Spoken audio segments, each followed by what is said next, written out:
star, and the moon is the only light you'll see. No, I won't be Good morning, afraid. good morning, good morning, good morning. How are we doing today? Good morning to all of God's people, species, and well-being of humans. Good morning. I come to you today with another quick tip. And my tip that I have for today, what are connected to your roots. I repeat that again. What are connected to your roots. Your roots. So let's dig deep into this thing that I do have for today. And what brought me to this place was last night. My daughter had a flower or plant, and somehow the plant came out of the cup, and the teacher was trying to save it, so she placed it inside of a napkin. So in the midst of her doing that, my daughter left it. I think she left it at an after-school program, and then the napkin became wet. And her theory in her mind, she was still trying to grow that particular flower without putting it back inside of soil. So as I was taking the flower, I said, "Babe, we have to take the paper from around the flower." This brings me back to the point of what are connected to your roots. And in the midst of me taking the paper off, the paper was wet, and the roots had matted down in between the paper, and it was connected together. So here I am, I'm unfolding it. Now I'm able to move the stem around on this particular flower without a problem. But the roots, I had to gently remove the tissue that had been connected to that particular, but to those particular roots.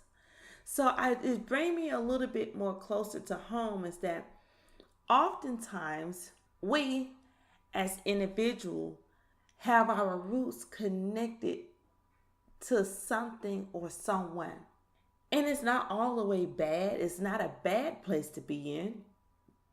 But do you know where your connection lies at and what it's connected to? And when you plant a flower that has roots still connected to it, and it's amazing to me because her flower is just beginning to grow. So the roots are not as strong as it is if it was sitting in a place in a pot for a long period of time. So here I am, I'm gently taking the paper off of each one of each root that it was connected to. And some of us, we have a tendency to have our connections to things or to people that is no longer feeding us. They're almost just like that paper towel that is wrapped around the root of us.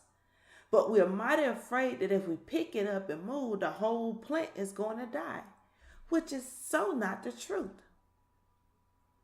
If you remove the plant and remove the roots from that particular situation, thing, you have a better chance of surviving the way you want to.